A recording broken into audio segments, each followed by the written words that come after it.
So when that happened, they arrested me. They took me off to jail. I also think that there might be like something more sinister underneath all of this, that like they want to radicalize a population without them even realizing. And I think who America is right now needs to grow up, because our hardcore is not good. We have to be honest with the spiritual condition of where we're at as a nation. We have to be honest of how bad, how cowardly our pastors are. And the topic of importance just got way more important after the assassination of Charlie. We've been drinking the Kool-Aid 175 years of public education in our country, and it's gone horrible for us. You're listening to the Great Reassessment Podcast. Gabriel Rench, thank you for being here. Matthew, thank you so much for having me, man. Well, it's so good to see you. I just want to say the highlight of my summer was going on your podcast and being in your studio. Yeah, well, you get fired for being a Christian in public school. This is good work, man. And thanks for coming on. Yeah, well, thank you for being here. So for anybody who doesn't know, Gabriel Rench is a deacon at Christ Church in Moscow, Idaho. He's one of the co-founders of the Fight, Laugh, Feast Network, which we'll talk about that later down the podcast because you guys got a conference coming up. Yeah.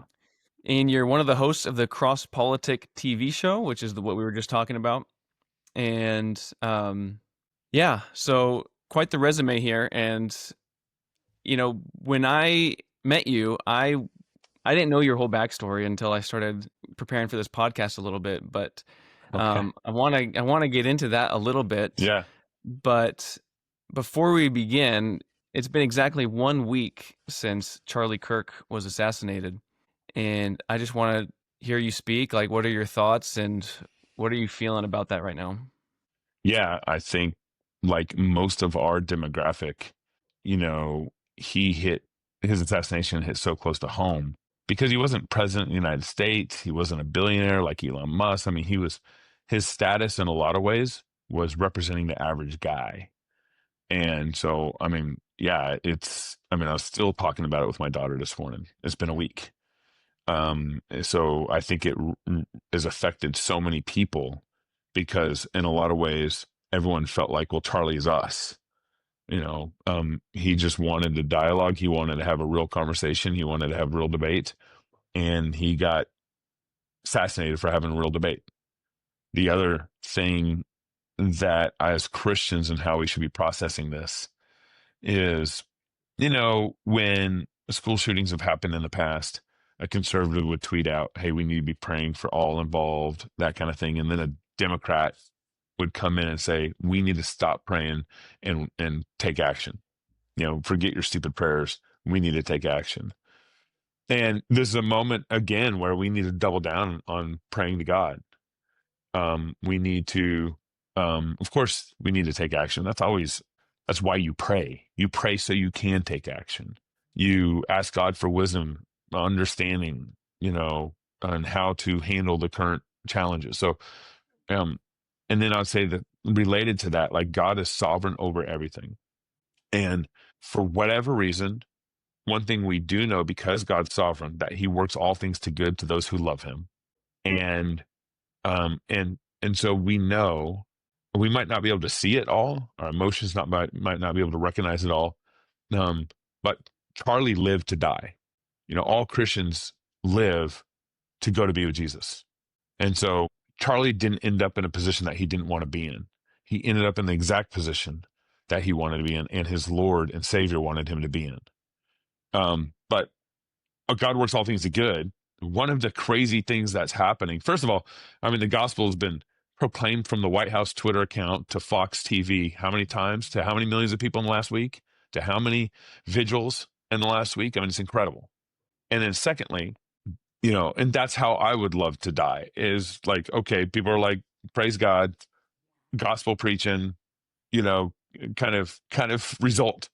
I don't want my life to be about me when I die. I want my funeral to be about the God of heaven and earth, and that's what's happened. It's been so amazing, and instead of so what happened was God, in his sovereignty, it's like a basketball game, decided to, you know, high five Charlie out of the game. Hey man, you came in, you played a great game for 31 years. I got it from here. But what that means is, and this is just how Christians need to be thinking about their own kids. Like, I want my fruit to be in my own kids. I want my kids to be better than me. I want my kids to be more fruitful than me. I want my kids, the Bible talks about, if you obey God, he'll bless you to 1,000 generations. Well, that's the kind of fruit I just want in my own kids. And I know Charlie wanted that for his wife and his kids, but he died. God took him out of the game, high-fived him out, and 50,000 applications for TPUSUs happen in a week now. And so what you're seeing is God works all things to good to those who love him. Is like God took Charlie out of the game, and now he's creating 50,000 Charlies on college campuses across the nation. Talk about fruit. Talk about, okay, well, maybe that's part of the reason why God did what he did, is because he's working even a greater game through Charlie, through his death. So God's sovereign over it all. His stories are great. I can't imagine what Erica is going through, and a tragedy there. And Erica is already recognizing, she already said this, that God works all things to good to those who love him. So hard providence, but God is there. God is present, and he's sovereign over it all. And he loves Erica, and, praying for the Lord to shine through her in this unimaginable. Like, your husband was assassinated on college campus. Like, a lot of people kind of think that, oh man, imagine what Charlie would have been able to accomplish, if you grew to live 60 years old, 70 years old, whatever. Imagine that. God's like, no, I'm going to accomplish something much greater through you, and I'm going to take you out of the game at age 31, and we're going to make this thing blow up. So pray, but there's comfort in God's sovereignty, and I pray that Erica finds that comfort there. And as Christians, all over the world, basically need to process this faithfully according to the scriptures in the midst of horrible tragedy. So, yeah, I think that's really well said. Did you ever have a chance to meet Charlie Kirk? Yeah. I first connected with Charlie, I think it was 2017 or 18. And we had him on the show. And then I spoke at a conference with him in 2020, out in Florida. And then I think we bumped into each other, here and there. I texted him over the years, but was never like close. But all my interactions with him were fantastic. And, one of the reasons you think about this, like, how many people have come out and said Charlie was my friend in this last 7 days? Tons. Like, people you didn't even, and, I had a conversation. Here's me with Charlie. And, because Charlie was like the kind of genuine guy who didn't have any sort of protective celebrity status. He actually met people. He actually cared about them. He actually looked them in the eye and talked to them, whether he was against them in debate or genuinely just a good dude to people. So a lot of people felt like Charlie was their friend. More than you can imagine. And it's like Tulsi Gabbard, like RFK, not to mention all the little guys like me, that he had a relationship with over the years, and he did his best to treat people and build friendships as he could, which was probably thousands of people that he was in some sort of genuine friendship with at whatever level he could, being surrounded by the masses and intake and emails and that would come in and everything. So I don't claim any sort of personal, I don't even know if I'd call what I had with him as even sort of a personal friendship. Is just, more of a media, connection and relationship. But he was, the times I met him and interactions, we had him on the show last year, 2 years ago. I can't remember, 3 years ago, something like that was the last time we had him on. I'm good friends with his pastor, Rob McCoy. Me and Rob met when COVID happened, and we kind of got in our own government COVID fights. And so that's how me and Rob met, and we stayed friends over the years. And kind of when you're in this media world, everyone at some point kind of knows each other and has some sort of relationship with each other. It's especially in the conservative Christian media world, because it's even smaller and the battle's even more intense, which again that's why Charlie got shot. I know, someone like Ben Shapiro, I know he gets hate and stuff, but like Charlie was shot for his faith and his First Amendment views in a way that other conservative secularists don't experience that same pressure. Yeah. Yeah. I was privileged and honored to be able to I was asked to speak at a vigil that we had here locally, and there was just an outpouring of support. And, this whole last week, I've just been thinking and meditating on the question, like, where do we go from here? Yeah. And there was vigils. There's one in Coeur d'Alene. There's one in Spokane. There's been happening all weekend. And, this one that I attended, man, it just filled me with a lot of optimism because I feel like people are not letting this suffering go to waste. Mm-hmm. And suffering, as hard as it is, it can prick your heart in a way where the good, the true, the beautiful, the gospel can enter deeper levels into your soul and actually affect how you live, which is the most important thing. And I think that's, Charlie, again, whenever a faithful servant of the Lord dies, up out of the ground comes way more fruit. Mm-hmm. And you're seeing that significantly in Charlie's death and in his life, because of his life. I mean, how many campus vigils? I saw one campus vigil, was it yesterday or something? At the end of the vigil, the whole crowd of 10,000 people were chanting, shouting, "Christ is King." That's how it ended. Like, Charlie preached the gospel to a lot of people over the years in his ministry, but I think the number in the last week who've heard the gospel has exceeded already what he did in his 31 years of preaching the gospel. Mm-hmm. Because he was an evangelist, whether he's, whether he's official or not. I mean, that's what got so much hate, was his free speech and his constant evangelism. Mm-hmm. And so the last week, I mean, the gospel, as a result of his death, has just gone out in a way that, most pastors can't even imagine happening. So I think the fruit of it's awesome. I think the tragedy of it's sad, and we mourn with Erica, and we should comfort her, and we should pray for her and the kids. And then we should have the eyes of our Savior and how he views these things. We should look through our Savior's eyes on these things, because, I mean, even if you just squint your eyes now and you just see the initial last week of fruit from his death, it's been mind-boggling. I mean, like, Charlie could not touch 50,000 campuses in his life by himself, and now look, all the applications that are in. What it looks like God is doing, that through his death, through Charlie's life, God is going to do far more in his death than his life and what just happened in his impact that he already had in his 31 years. Amen. Amen. So yes, may the Lord rest his soul, and the people around them, like you were saying, will continue to pray and continue the work that he was trying to do. And so that's right. Mm-hmm.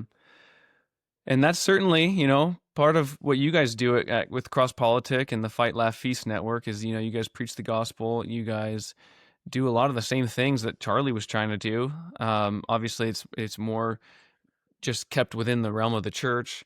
And so I want to talk about September 2020, almost five years ago. Yeah. So I'm going to share my screen, and I kind of just want to, I've never done this on a podcast before, but I want to watch a video with you. Yeah. Probably looks familiar to you. Mm-hmm. Mm-hmm. Yeah. You guys should not be doing this and doing this kind of crap for the mayor. This is embarrassing. You guys are stronger than this. Shouldn't be doing this. You guys are tough people. Joining us now on the heels of his settlement, that Christian churchgoer, Gabriel Rench. Gabriel, thanks for being. So it's been 5 years since that video was taken, since you were arrested in downtown Moscow for singing hymns, having an outdoor service with no masks. What are you thinking about when you watch that video and reflecting on 5 years since that moment? Yeah, I mean, it was that year, 2020 was crazy for everybody. 2020 is the year where I think things really started changing in our country. People started waking up to the actual tyranny and lack of concern for our Constitution. I think that year is also what exploded Charlie Kirk, and his work on college campuses really exploded in 2021, 2022, and 2023. A little backstory there. So I live in Moscow, Idaho, which is a liberal town in a red state, blue dot red state kind of thing. And so our city council is all liberal. They aren't very knowledgeable about the Constitution. They're knowledgeable about their ideology and the things that they want to push down our throats. And then COVID came and it broke them. In March of 2020, they signed that health emergency order that I was arrested under. They signed that health emergency order before there's even one case of COVID in town. If, in fact, you could argue that health emergency order brought COVID into town.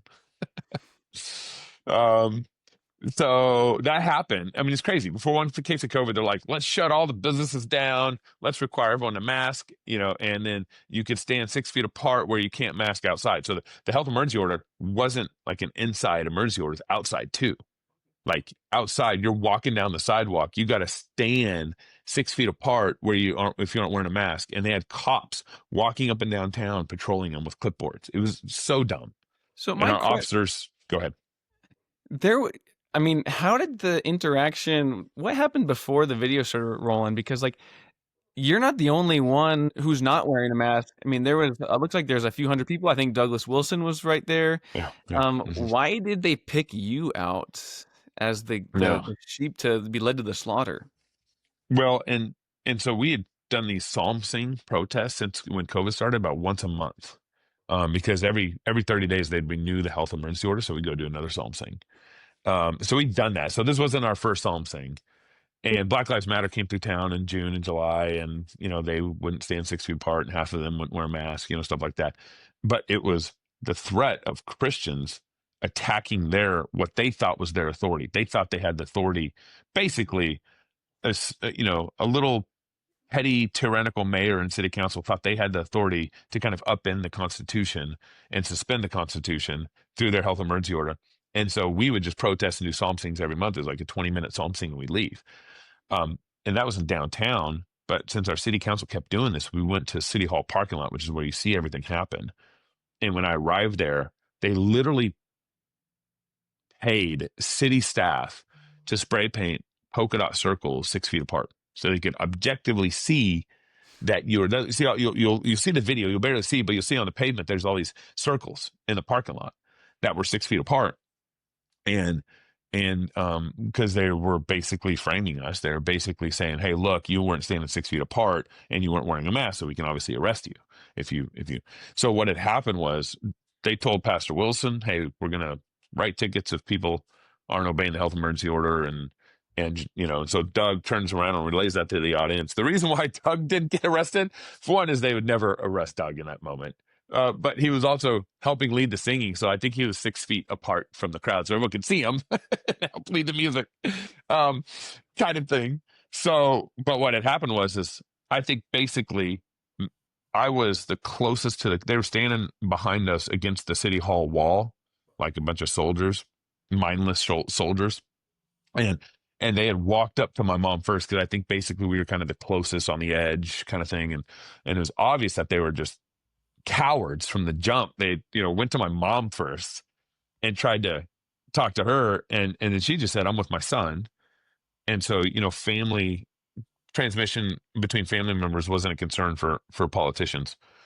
So me and my mom could stand next to each other and they weren't concerned about that. But I was standing next to my friend Tyler, and I put my arm around Tyler. When I saw that cop say, oh, it's okay, you and your son are standing next to each other, I put my arm around my buddy Tyler, and I was like, this is my buddy Tyler. I should have said this is my brother in Christ, Tyler, but I didn't. No, I wasn't thinking that clearly. And so they came and asked for my driver's license. So that's why I think they picked me first, basically. They asked for my driver's license, and I just said, I'm not giving you my driver's license. I'm exercising my First Amendment rights. And I told the officer, I was like, your badge represents your oath to defend my constitutional rights and not the mayor. You should be on my team. You should be standing next to me, singing psalms with me, protesting the mayor's unconstitutional mandate instead of you enforcing it on me. You're on the wrong side. You're on the wrong side of your oath, too. And so he wouldn't answer any of my questions, of course. I mean, I don't think most of the cops even had the capacity to really reason with me. And so he wouldn't answer. He went back and forth. He kept asking for my driver's license. That's all he knew what to do. And then after the fourth time of asking for my driver's license, he arrested me. And I'll never forget the most eerie moment of that arrest was the chief of police taking my hymn book away so his officer could handcuff me. Like, you go back and watch the video, and it's just, every time I watch the video and I see the chief of police take my hymn book from me and the officer handcuff me, that's the most crazy moment for me. But this is the same reason why Charlie got murdered, is the liberals despise the First Amendment right. That they finally, after 5 months, whatever it was, 4 months, 5 months of us doing psalm sings, they finally got fed up of our First Amendment rights. They wouldn't argue with us. They wouldn't talk with us. They wouldn't reason with us. They even shortened city halls, their city council meetings and comment time during COVID. I mean, they changed everything. You couldn't really debate. There's just no conversation really allowed. And so, but our First Amendment rights were a threat to them in their health emergency order. And that's why I got arrested. Thank God I didn't get shot.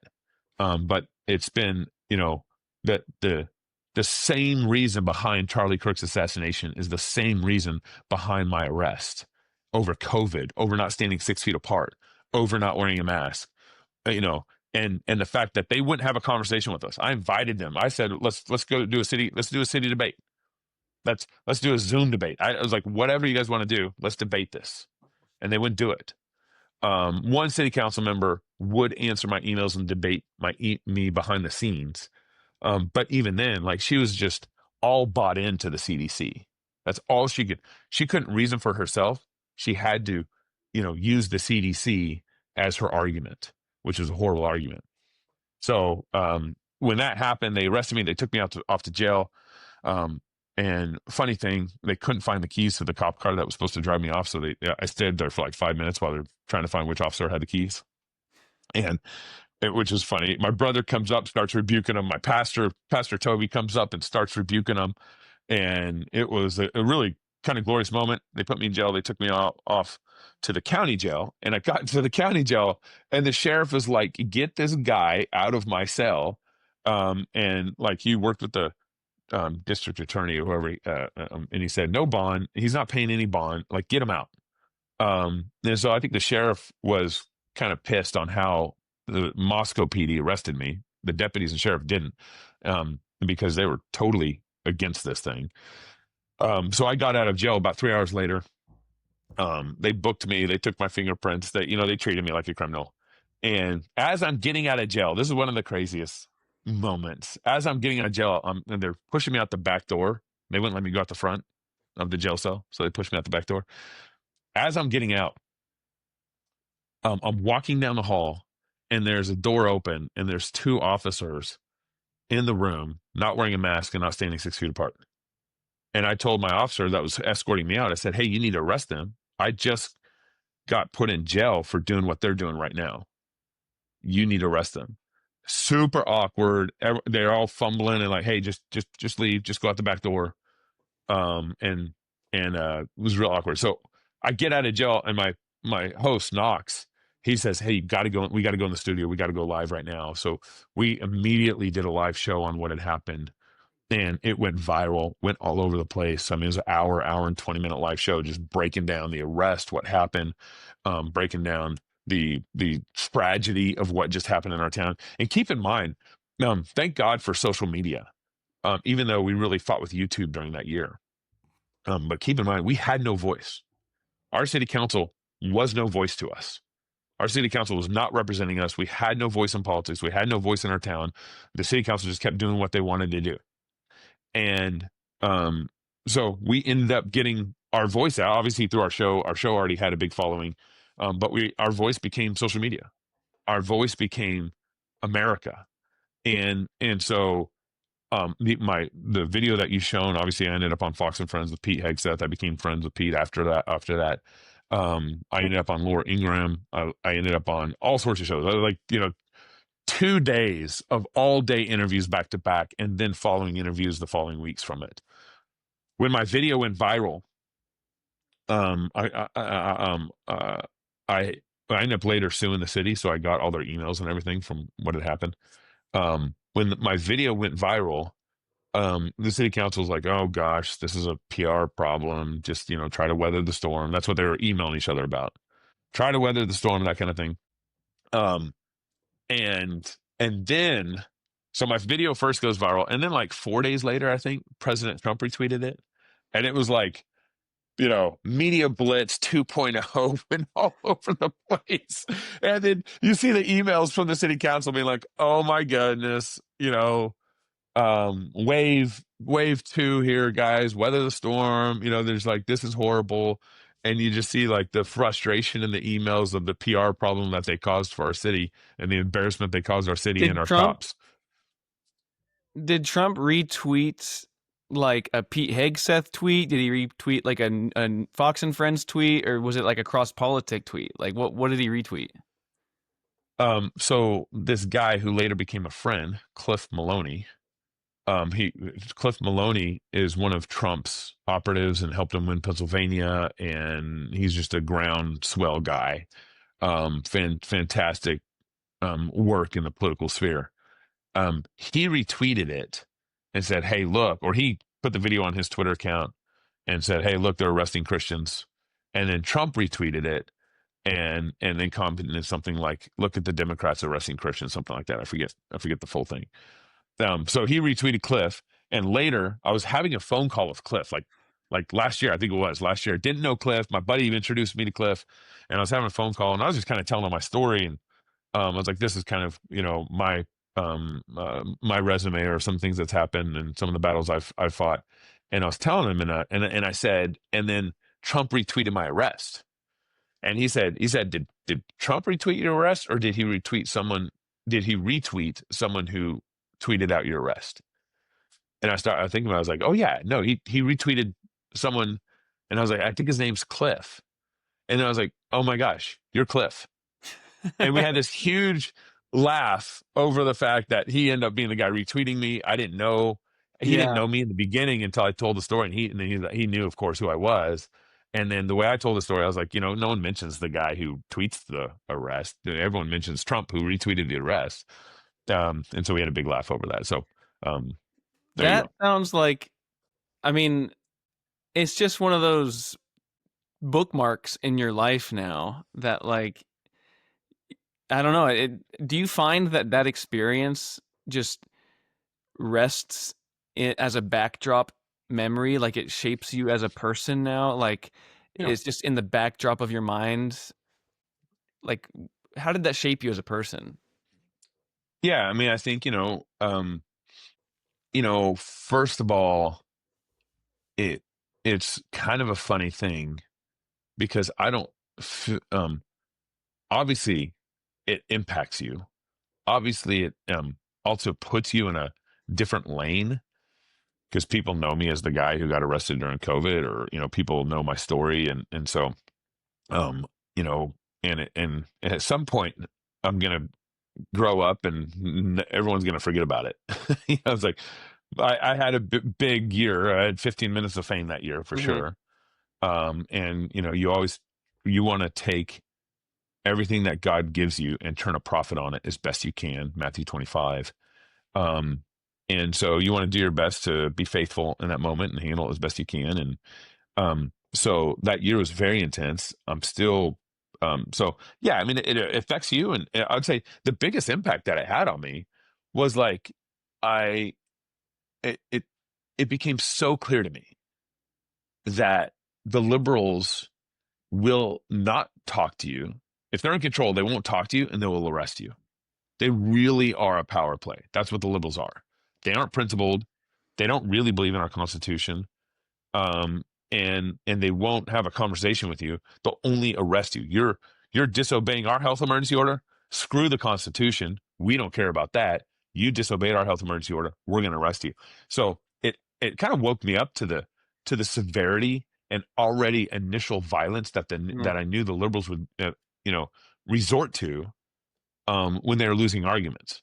And so and then here's the thing with like what's going on with Charlie Kirk and stuff, and which was demonstrated in my arrest too, is the liberal. Here, one of my main problems with the church is how cowardly the church is. The church they act like you need to stay out of politics to keep the purity of the gospel. It's like, no, that's why Charlie preached the gospel to so many people, is because he was dealing with people's political concerns in a way that no one else was, and bringing it back to the gospel. Getting involved in politics gives you so much of an opportunity to preach the gospel. And the church is just so cowardly and won't touch, the politics with a 10-foot pole. But here's the deal. It's like the Democratic Party is the party of violence. Like almost every major talking point in the Democratic Party leads to violence. Abortion. You murder a baby in a mother's womb. What is the difference from murdering Charlie, a 31-year-old man? There's no logical difference. The only difference is location. Baby's in the womb. Charlie's sitting on a chair at a university college campus. So the ideology of abortion is violent. Homosexuality is violence. Transgenderism is not only violence on your own body, but it's also, at this point, so obvious that transgenderism is violence on other people. The last, I think, 5 school shootings have been from transgendered people. The guy who shot Charlie Kirk was in a lover relationship with a dude who wanted to be a girl. Like, trans ideology is violence. So everything that the Democrats advocate for in their major talking points and major, platforms leads to violence. And violence is restrained. God restrains evil. But as you loosen up the laws to let evil thrive, it's going to get more violent, which is what happened. So homosexuality became legal in Obergefell. Transgenderism was a big, got massively promoted by Obama, and the promotion started in his administration. I think the definition of the psychiatric and psychological, because transgenderism, was a psychological problem in the American APA, American Psychological Handbook, basically. Mm-hmm. It was defined before 2012. It was defined as a psychological problem, a psychological disorder. And in 2012, under Obama's administration, they changed the definition of transgenderism. So all of it, you loosen up the laws and let evil thrive, it's only going to get worse, which is what we've seen. Our laws got softer on homosexuality. Our laws got softer on transgenderism, the definition of transgenderism, abortion. You just let abortion thrive in culture for a long time, then you're going to have no distinction between killing a baby and killing a 31-year-old man. Yeah. I think something else that plays a part in all of this is, aside from like just the darkness that is in the unregenerate person, right? Like, we are being like culturally programmed through propaganda with the voices that we listen to. I saw one picture that's been going around that the shooter of Charlie Kirk was an internet kid. He was a Reddit kid. He was, in these internet forums, and there's a picture that the mom posted like 12 years ago. And I just want to say, I feel really bad for their family. I think they did the right thing turning him in.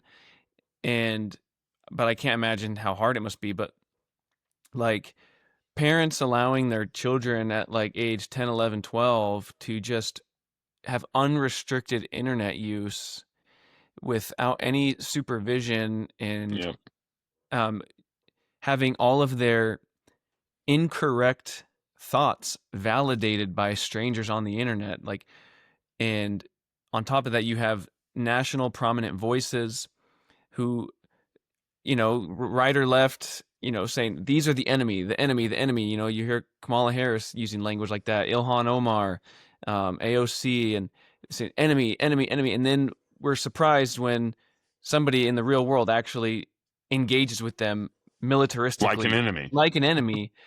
And, Yeah. I get that maybe people use bombastic, hyperbolic language, not thinking that there's going to be some lunatic out there who actually, I understand that, but I also think that there might be like something more sinister underneath all of this, that like, they want to radicalize a population without them even realizing it. Yeah. That's kind of what's happening. Yeah.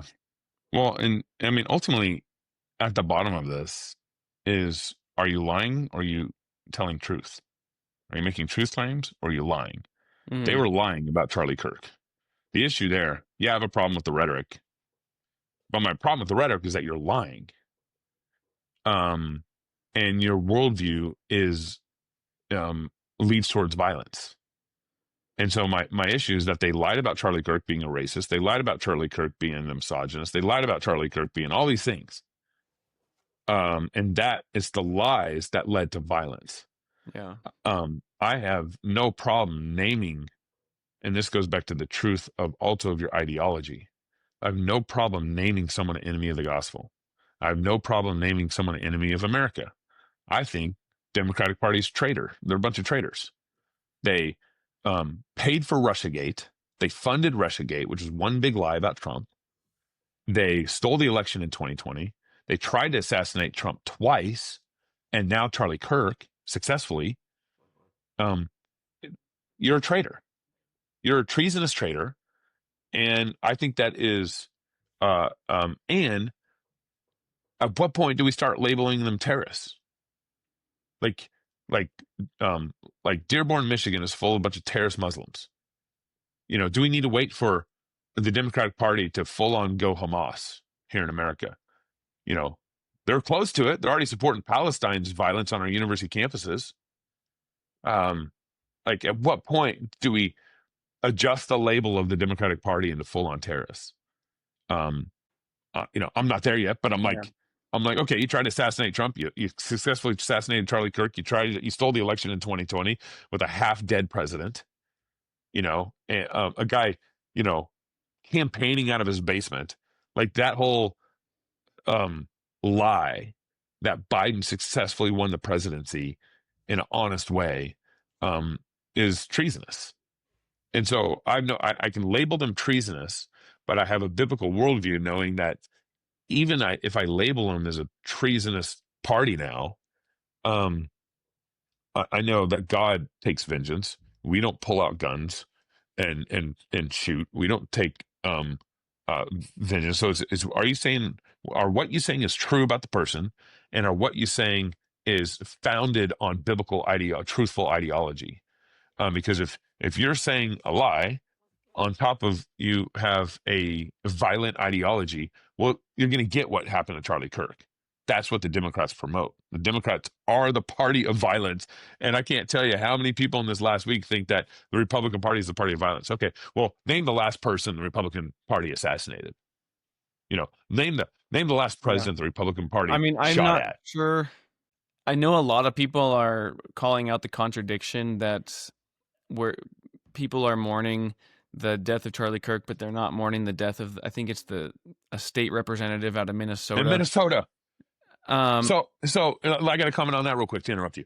That was a Democrat woman, and what happened is she voted against all the Democrats in the state of Minnesota who were trying to pass legislation to provide health care to illegal immigrants.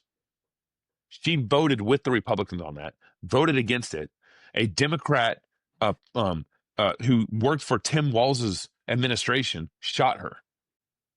So I didn't know it's that. a Democrat shot a Democrat. No, that's what's hilarious. I've heard that brought up multiple times, and I'm like, a Tim Walz guy shot her. So it's such a stupid comparison, and it's gone around multiple times around the internet and everything. You step back, and it's exhausting to think of the violence, man. Like, it's just, I mean, how do we remain I mean, I understand we remain optimistic, but like, man, this year has just not turned out the way I think people thought it would. You know, when Trump won in November, you know, and I am actually not the biggest Trump fan. Like I'm super glad he won, obviously, but there's Yeah, plenty of things I can say I disagree with him on. sure. Yet, you know, when he won, it kind of felt like the frost was melting on after a dark winter, and Hmm. after 4 years of Biden, there was a level of optimism in the air, and we're just barely over halfway in the first year of his presidency, and it's I like, know, it's crazy. um, just Yep. it's just been knock after knock, and what is the where do we find encouragement, you know, in our Christian faith to be reminded that were we putting our optimism, our hopes a little too much in his victory, or like is there how do you respond to that feeling of dejectedness after just how rough this year has gone? Yeah, man, that's a big question. There's a number of ways to answer that question. It's a real question that everyone's experiencing. Um, and I would start here first, and this goes back to the sovereignty of God. You have to, Jesus is king of what is happening here and now in our country. Now, in a lot of ways, our country we deserve God's judgment in a very heavy handed way. We murder 50 million babies. We deserve a very serious judgment as a nation. We allowed homosexuality to thrive in our nation. Romans 1, nations get judged for that. We in the church, we have a bunch of hirelings in the church. And this might be an overstatement. I don't know. But I would bet 60% of pastors need to step down and go get a job as a trash man or something. Our church pastors are worthless. They have not discipled our people well. They have been cowards. They have not spoken out against the sins of our nation well. They have not told, this is you came out of this. You came out of the public school. You got fired from public school for good reason, for a noble cause. And I think more Christians like you should be trying to teach and influence public schools and go into the dark side and teach and minister as best they can in the public school system. I think that's a noble calling. But I think the kids should get out of the public schools. I think Christian parents should be pulling their kids out of public schools. You think about this. Public schools, government schools are enemy number one to our nation. They're the ones who are grooming transgenders. In the state of Colorado right now, a public school administration can take a kid who wants to trans, take him to the hospital, get him surgery, and then his parents don't find out about it until they're out of surgery in the hospital. That is legal. That is happening in Colorado right now.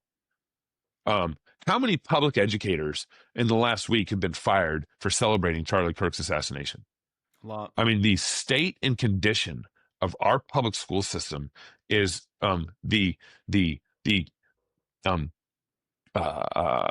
breeding grounds for this kind of discipleship that we're seeing in our nation with our kids. So public schools in a lot of ways, in a real way, is public enemy number one for breeding these kind of psychopaths. And the teachers are psychopaths. They're celebrating Charlie Kirk's assassination. The administration celebrating Charlie Kirk's assassination. I'll say one thing on that. You mentioned, my removal from teaching. My replacement, I've been given reports from, some of the students on the inside, and this was actually somewhat encouraging. My replacement had a moment of silence in my old classroom for Charlie Kirk. And I thought that was fantastic. Really cool. Yeah. But we need more of that. So I'm not like at the play of a grown man going in and discipling and fighting against and saving these kids. These kids, they're hungry for truth. They're hungry for like real men like you to be like, no, I'm going to read, To Kill a Mockingbird and all the language that they talk about in To Kill a Mockingbird. I'm going to read it all. because it's stupid to edit a book like that. And it's crazy that you got fired for that. So I think the play of discipleship is totally important. I think the Christians we've been the main propping up of public schools. If we took all our kids out of government schools, the government schools would be fixed overnight. Yeah. They would, either fall apart or they'd start acting right. Yeah. Because they just lost one of the major demographics that actually keeps their schools alive and everything. And it needs to, so I know you asked kind of more of a positive take on how to think about what's going on. My point is, we said we had this, there's this black MSNBC commentator. I think we played a clip of him on our show yesterday, and he's of course a liberal, and his application of what he said is very different than my application. But he said, who you are right now is who you would be standing against Hitler, or would you be standing against Hitler? Who you are right now is how you'd respond to Hitler, how you'd respond to COVID, to how you respond. And I think who America is right now needs to grow up, because our report card is not good. School shootings, we've had, multiple school shootings already since the start of school in August. Multiple. Colorado, Minneapolis. I can't even remember all the states these are happening in. Yeah. I think we've had 5 or something, maybe 4, something horrible. So let's talk positively about this. Well, first we have to be honest with where we're at. That's what I'm trying to do. We have to be honest with the spiritual condition of where we're at as a nation. We have to be honest of how bad, how cowardly our pastors are. That is, we talk about a pandemic. We have a pandemic of a lack of courage amongst our shepherds. Absolutely. It is something that we need to rail on. It's disgusting. It's, I'm reading through Ezekiel right now, and Ezekiel was so hard on the pastors or shepherds, as he was saying Ezekiel. He was so hard on them because they're a bunch of cowards. The same problem we have, Ezekiel had. And so, but we go back to, like, Jesus is king. That's our magnetic north. Jesus is king. That doesn't move. It stays there. And we're in, and I'd say we have to be able to accept responsibility for the condition our nation is in. But here's the deal. The solution is way easier than we think. We think, oh, the solution is so, it's in DC. It's 3,000 miles away from me. I can't do anything about it. If you aren't looking through the eyes of the Bible, the solution looks big and difficult and scary and impossible. But if you're looking at it through the lens of Scripture, the solution starts with you. What Jesus calls us to be faithful in little, and He will give you much. So start with the little things. Men particularly, like, we want to slay the dragon. We want to do all these big things. And we forget that we need to be faithful in little first. That verse changed my life when I was in college. I was 22 years old. I read it. I don't know if I felt like I read it for the first time. And I was just like, okay, I need to be faithful with where I'm at in college. Let God deal with the things that He wants to bring me. But I need to, I was involved in evangelism on college campus. I need to be faithful with my friends. I need to be faithful for work. I just need to prepare myself better. And that had a huge impact on how I thought. So we need to be faithful in little. But secondly, we need to stop taking our cues and our way of life from the world. Men are avoiding marriage until an older age. Women think that their calling should be like a man's calling. Like, I need to go into the workforce. I need to compete with men. Like, feminism has been so bad for our nation and so bad for women. And ultimately, feminism destroys women. The reason why we have transgenderism is because we have feminism. Feminism for decades has been claiming men and women are the same. Well, then what's wrong with Mr. Potato Head body parts being exchanged? If you believe in feminism, and you believe men and women are the same, and you believe there's no distinction, no difference, and that everyone can do the same thing, then why not change body parts and just kind of try to make it look more like the reality? So transgenderism and ultimately just destroys women. Transgender men in sports, like it screws women. Feminism screws women. But if we're faithful to God's word, and we're faithful in little, we get married, go to church, be faithful to your wife. Like that's how God's going to change the world. Think of it this way. Faithfulness eventually becomes a math problem. Now, I don't want to be like, put your quarter in the vending machine and out comes God's blessing. That's not what I'm trying to say here. But if you're faithful according to scriptures, you obey God, which his word commands.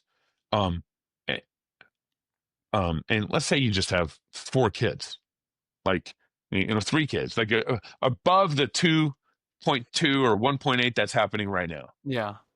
It eventually becomes a math game that Christians take back America.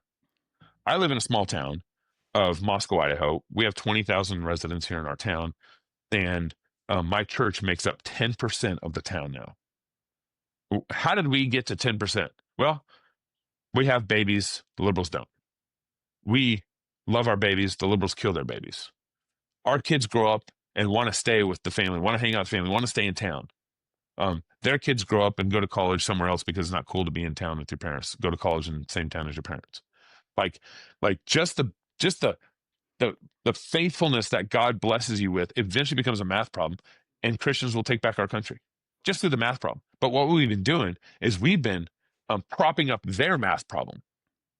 We've been giving our kids over to public schools, so they don't raise kids. They kill their kids. They kill their babies. They trans their kids, which means they're just going to be even more impotent. Like all their homosexuality, you're never going to have a baby. Like it's all impotent worldview, fruitless worldview. And then we give our kids to them in the public schools where they educate. They get 16,000 hours with your kids in the time, K through 12. And the time you get about 3,000 quality hours with your kids. Yeah. And I was just going to say something about that. So 16,000 hours roughly. And, then factor in how many hours the average person sleeps, right? And so how many hours are you really at home with your parents if they're working? Quality hours. Time. It might maybe 1,000. Like I don't know the math off the top of my head, but like it's about 3,000 hours. 3,000 hours, and that's if you're really trying to have quality time, right? Yeah. But there's cooking, there's cleaning, there's just the time that we're spending unprofitably on our phones. Yeah. Yeah. So even that 3,000 hours is not being redeemed properly. Yeah. Yep. Very much. And so you're just in terms of hours, you're going to lose. Hours with your kids, public school is going to win every time, and just in terms of hours. Now, God's gracious and he protects kids and stuff, but overwhelmingly, Southern Baptists did a study, I think it was in 2012, and they found up to 50 to 80% of their kids were losing their faith by their freshman year in college. So by their freshman year, which means they've been sending their kids to public school, and then they leave the house, and it's like, yeah, I'm not a Christian anymore. Yeah, it's just that was easy. It was on rocky soil the whole time. Vodi Bakum said, we give our kids to be educated by Caesar. It's no wonder they become Romans. Like that's exactly what is happening. And overwhelmingly, and the pastors, they know where the wolves are at in the public school system, and they refuse to tell their congregation, they refuse to tell their sheep that there's wolves out there. Don't send them there. Don't. And that's why public enemy number 1 is the public school system, which is ruining and destroying our nation. And pastors are, in some sense, pastors even encourage it. Oh yeah, send your kids to public schools. Oh yeah, be salt and light, whatever the heck that means. Send a untrained, unbaptized kid to a public school and tell them to be salt and light. Yeah, good work, pastors. And so I think the church, we're having kind of like this nationwide wake up call in a lot of ways to the violence of liberal ideology, and it's good. It needs to happen. We've been talking about that for decades in our community. But I think the wake up call that really needs to happen is reformation and revival in the church, and that the congregation needs to get fed up with their cowardly pastors that aren't steering them and keeping them away from great evil in their life and in their family. Yeah. The conservatives, here's what's crazy. It's like this kid grew up in a conservative family in Utah, and the conservatives, when you co-opt them into a liberal Antifa worldview, they actually become more violent than the liberals themselves. Yeah. That's interesting. I kind of want to switch gears. All that is really great food for thought. I don't want to take up too much of your time this morning. I'm looking at my list here, the things I wanted to talk about, and I'm going to just pick two of them. Yeah. Yeah, I got a meeting here in about 5 minutes. So Okay. no, I don't actually. I got about 10 minutes left. I can give you. Okay. So really quick, take 1 minute and give us a proper definition of Christian nationalism, because you hear that word thrown around and it offends a lot of people. A lot of people who are not Christians fear that word. Even a lot of Christians fear those words. That is true. Can you define it for us? Just, maybe you can't do it in 1 minute, but maybe take a couple minutes, and then I'll ask another question.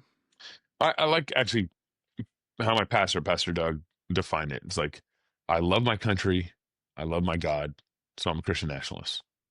I love like Jesus is King. I love Jesus. I love my country, and I want my country to be a Christian nation. So that's Christian nationalism. Now, there's all sorts of dank right problems in any movement. There's going to be your difficult people and spewing awful and not healthy ideology within it, but that's how I would define it. Yeah. And that's how our nation was founded. We had 99% Protestant when the Constitution was ratified in 87, 89. Yeah. And it was Protestant Christian nation because people loved it. We loved God and we loved our country, and that's why we founded it as a Christian nation. Mm-hmm. Yeah. I think a lot of people think that it will just be life under the Spanish Inquisition, under Christian nationalism. Why are they wrong to jump to that sort of conclusion? For two reasons. One is because of the reality of our Christian founding made us the freest nation ever in the history of nations. The actual facts on the ground.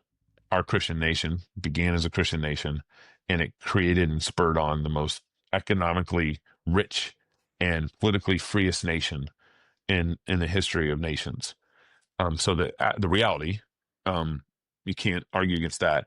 And secondly, the biblical worldview is in Christ is the freest worldview. It is the only free worldview. Not just it creates good laws and fair laws for everybody. It creates truthful ideology that you can actually live out between neighbors.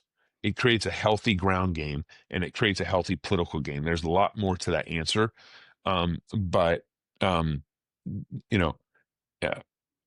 First, the gospel frees you from your sins. You're no longer a slave to your sin. And if you aren't a slave to your sin, you aren't going to be slave to your nation. You're going to build a free nation. Now, what we've seen over time is the gospel, the potency of the gospel has been removed from our churches. And so people become more and more bound to their own sin, more and more bound to slavery of sin. And what happens in your heart comes out in the streets. What happens in your heart eventually comes out in the streets. And so the reason why we have more laws and more tyranny in our nation is because we're enslaved to sin in our hearts. Yeah. I think that's great. I'll just mention these two things really quick. You guys recently had some interesting CNN coverage. Anyone listening, I encourage you to go kind of watch the Cross Politic episode where you guys kind of debrief that. That was fascinating to see CNN come to Moscow and do all that. I was going to ask you about Bitcoin because I talk a lot about Bitcoin here on my little podcast. We won't get to that today, but I've heard Douglas Wilson. He was on Jordan Bush's podcast, the Thank God for Bitcoin podcast, and I just really appreciated how he was talking about how pastors ought to study other subjects because you have to relate to your sheep. And I don't know if he said that he was explicitly like pro Bitcoin, but I understand that I think it was New St. Andrews actually you were able to pay tuition in Bitcoin during COVID or something like that. I thought that was really cool. Last question. Has to do with I've never read a Douglas Wilson book. What is the first book you'd recommend for somebody to get started?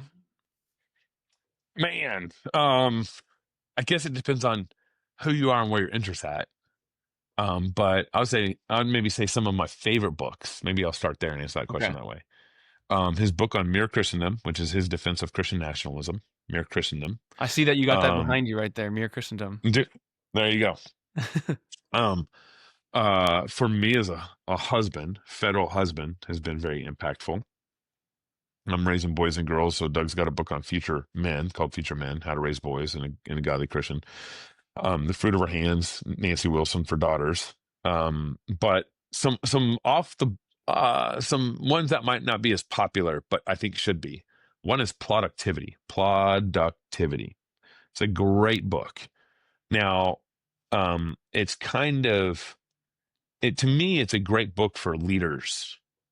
Doug is kind of the big emphasis is on how he writes and how he does his work, and he basically argues for plodding away, keep plodding, don't stop. So he writes a chapter a week in a book or something. I'm making this example up, but he'll write a chapter in a book a week, and then and then by the end of 10 weeks he's got 10 chapters or whatever. So he just plodding away at life in your activity. God normally, every once in a while, you win the lottery. Someone might win the lottery and they go from small $50,000 a year salary or whatever to their $50 million in the lottery they won or something like that. But God's normal way, and that's humanly speaking luck, and that's we don't want to function off and seek God's blessing through that kind of thing. Yeah. We want to. I'll go with what Doug's arguing is we want to plod faithfully every day in our work, and someday it'll have a greater impact on your budget, family, the world, whatever. And so Productivity has been such an encouraging book on leadership, but also just how to write and how to think about some of those things. So he wrote one of my favorite novels he's written is Evangellyfish. Have you read Evangellyfish? It's his novel, kind of having fun with mega church culture and stuff like that. It's a good read. Yeah, Evangellyfish. It's a great read. So he, kind of from theology to kind of leadership to kind of some good novel storytelling stuff. Well, thank you. Last thing, can you talk about Fight Laugh Feast, the conference, and why people should go? Yeah, thank you for asking about that question. My show started in 2016, crosspolitic.com if you care. Cross Politic means Jesus is Lord over politics, Cross Politic. And then after doing that show for about 4 years, we decided to do our first conference. We didn't want to be, we reject the celebrity pastor culture. We reject the celebrity, status of what can happen of being on a TV show and being on YouTube and all that stuff. And so we started our conference because we wanted to be able to fellowship and hang out with those who listen to our show. And our tagline in our shows, go fight, laugh, feast, go fight, laugh, and feast, kind of comes from, it's kind of our rally call, our battle cry for the moment. The church needs to fight well together. Iron sharpens iron. The church needs to fight against evil together. The church needs to laugh and not be cantankerous and scream at Fox News every night. The joy of the Lord is our strength. That's where the laughter comes from. The joy of the Lord is our strength. Christians need to be far more joyful in representing in the public square and wherever God calls them. The joy of the Lord is your strength. Be joyful, not bitter, not cantankerous, not grumpy. Lastly, feast. Christians need to recover what it means to feast. Even God went so far to prepare a table in front of David's enemies. Like feasting needs to be recovered. It's such medicine to the soul, such medicine to the family, such medicine to the community. We need to recover what it means to feast. We are in our community, we celebrate. We feast on Saturday night before church. We call it Sabbath dinner. Saturday night before church, our house, big food, wine for the kids, ice cream, everything. It's a big feast. A little bit of wine for the kids. So big feast. And that gets everyone excited about, hey, tomorrow we got church. We had a great time tonight, great dinner, so we need to recover feasting and everything. So we did our conference. It's called the Fight Laugh Feast Conference. You go to fightlaughfeast.com to look at it. But we've been doing this since 2020. We were the only Christian conference in person in the fall of 2020. No mask, no social distancing. All the other Christian conferences went online or closed down that year. We were in person. It was beautiful. It was glorious. That was our first conference ever. We had 1,000 people at it in COVID. And then our conferences we don't do the average evangelical conference thing. Our topics have been, politics of sex, politics of six-day creation, defying tyrants, love God, sing psalms, defy tyrants. So our topics have been pretty difficult this year. And it's crazy. Every year we pick a topic, we've already picked our topic for next year. It's holy war. Our topic for next year, holy war. Basically, the battle for our nation through personal holiness. Good question. Will there be any correlations or themes drawn out of John Bunyan's allegory, the Holy War? No, I'm sure. Yeah, I'm sure. We have. When we ask someone to speak at our conference, we ask them because we know they got a good lane, and we help shape them a little bit, but we obviously want to have them to have the freedom to bring what's on their heart to bring. So we shape it a little bit on what we want them to speak about, but so likely this year's conference is school wars, how to rebuild Christendom with your kids, how to take back America through fighting public enemy number one, government schools. And the topic of importance just got way more important after the assassination of Charlie Kirk. We've been drinking the Kool-Aid 175 years of public education in our country, and it's gone horrible for us. This isn't just about, public school versus Christian school, homeschool, whatever. This is about discipleship. This is about how young men and women and singles need to be thinking about the battle we're in. This is about how parents need to be thinking. This is about how pastors. So, it's not just about public school versus private school, Christian school, homeschool, whatever. Yeah. It's way bigger than that. It's about the battle for America. And so School Wars is October 16th to the 18th. It's in Nashville, Tennessee, great city to have a conference in. We love it. We love being out there. And we'd love to see, obviously, as many people. You go to fightlaughfeast.com to sign up. And, if anybody wants to booth, we still got a couple booth spots left. And, but it's going to be, our conferences are not normal. It's really hard for us to market our conference. We don't have a very good business model for our conference. We literally kick off our conference on Thursday night with beer, psalms, and fellowship. And we have juice boxes for the kids, and, food trucks pull up and that kind of thing. That's Thursday night. It's beautiful. It's one of my favorite things. And people I've had, when we first started our conference, I had so many evangelicals emails to say, why are you going to cause a weaker brother to stumble with beer and wine? Why are you doing beer and psalms? Why can't you just do psalms? And we've won that argument over time. But my answer has always been, is because the sharp things of God handled rightly are wonderful. In fact, the psalms are sharp. The Psalms are edgy. You go read through the Psalms. How many Psalms can your church not sing because they don't like the words in that Psalm? Probably a lot. The Psalms are sharp. God gives us sharp tools. He gives us sex. He gives us alcohol. They're all sharp things. They all have their major warnings in scriptures too. But we need to, as evangelical Christians in America, we need to own the good things of God and represent them well to the world. That's why we do beer and psalms. It's a great time of fellowship. It's always the favorite night of everybody. And then we kind of do the standard talks on Friday and Saturday. And then Cross Politic ends the conference on Saturday, excuse me, at 3:00. We do a live show in front of, basically, we turn them into studio audience. It's a riot. And we do a live show and everything. So our conferences are very unique to the Christian conference circuit, and way more joyful and fun. We have a bouncy castle for the kids. It's just a great, different, unique experience. We have tons of kids. It's a family experience. We have tons of kids that come. Yeah, man, it's a very, very excited. This is our 6th or 7th conference now. Cool. One year we did 2 conferences because it was COVID.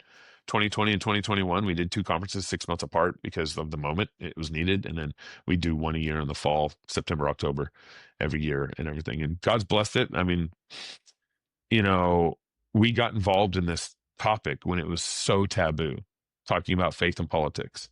2016, it was not cool to do faith and politics. And we, and Christians would listen to it, and we still have a lot of Christians that listen to it and aren't public about it. I say the taboo-ness of it is wearing off, but it's still, in a lot of church circles, not touched. And so we're leaning into a difficult topic, and seeing a lot of fruit of God working through us talking about politics in the Bible. That's great. FightLaughFeast.com. And I haven't pulled the trigger yet. I'm still looking at October, but if I come, it'll be a last minute decision. But certainly, if not this year, definitely the next. And so, Gabe Rench, everybody, thank you so much. Just really appreciate your time, and may the Lord prosper everything that you're working on right now. Hey, thanks, Matthew, for having me on your show, man. Thank you. Appreciate it. Have a great day.